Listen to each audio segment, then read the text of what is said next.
The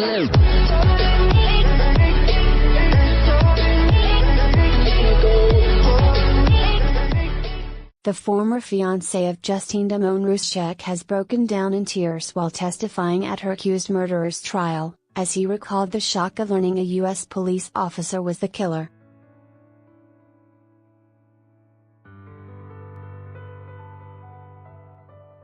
Mohamed Noor, 33, is charged with murdering the 40-year-old when he shot her through his patrol car window in July 2017 while responding to her 911 call to report a possible sexual assault near her Minneapolis home.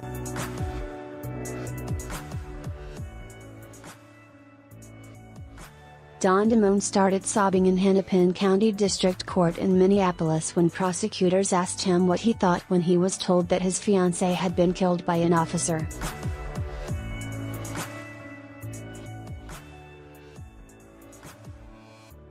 "I was in shock, I was shaking and I said, 'Please treat her body with dignity,'" Mr. Damond said.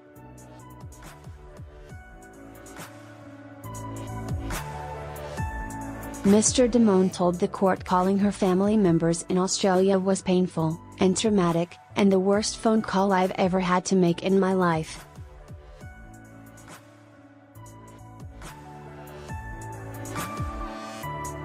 Members of Ms. Damond Ruszczyk's family from Australia, including her father, stepmother, brother and sister-in-law, were in the courtroom on Tuesday, local time, and could be heard crying as Mr. Damond testified.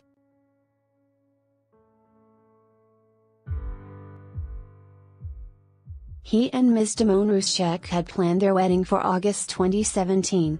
Mr. Noor's defense lawyer Peter Wold said in opening statements on Tuesday, local time, that his client had followed his training and had good reason to be on guard when he responded to the call.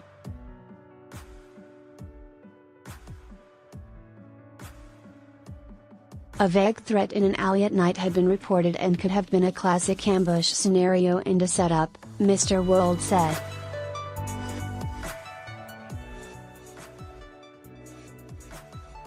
The alley was silent when Mr. Noor and his partner, Matthew Harity, drove in, Mr. Wold told the jury.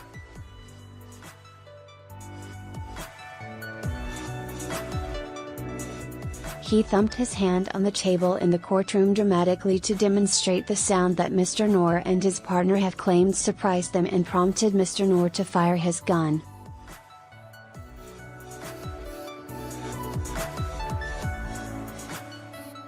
"We'll never hear what Noor said." Prosecutor Patrick Lofton disputed the defense's claim that Ms. Damond Ruszczyk had thumped the patrol car and scared the officers, saying neither Mr. Noor nor Mr. Harity mentioned a loud noise on the night.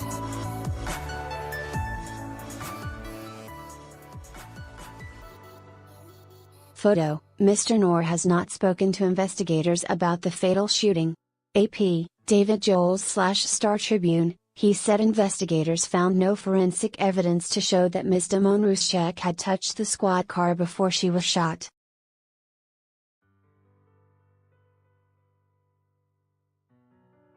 Mr. Lofton also questioned why other officers responding to the scene did not consistently have their cameras switched on.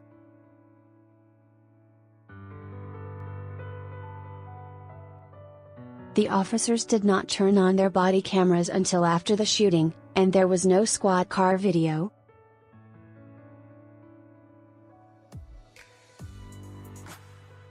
Mr. Lofton noted that a sergeant taking statements had her camera on when she talked to Mr. Harity, but off when she talked to Mr. Noor.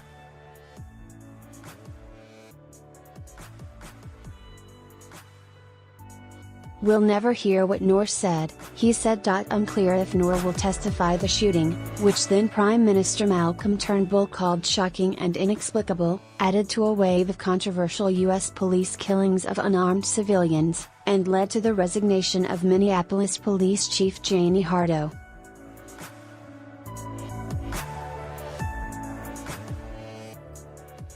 Mr. Noor has pleaded not guilty to charges of third-degree murder and second-degree manslaughter, which carry respective penalties of up to 25 and 10 years in prison.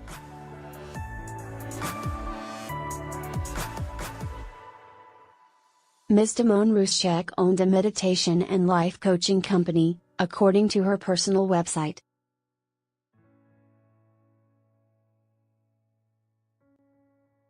Her family has filed a civil lawsuit against the city and several police officers and are seeking $50 million $70.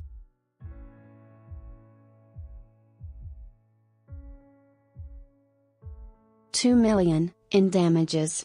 The suit has accused Mr. Noor and Mr. Harity of conspiring to conceal the facts around the shooting and failing to record the incident on their body cameras.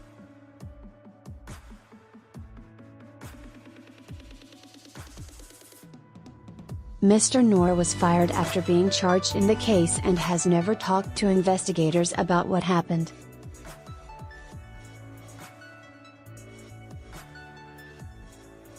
His lawyers have not said whether he would testify. ABC/Wires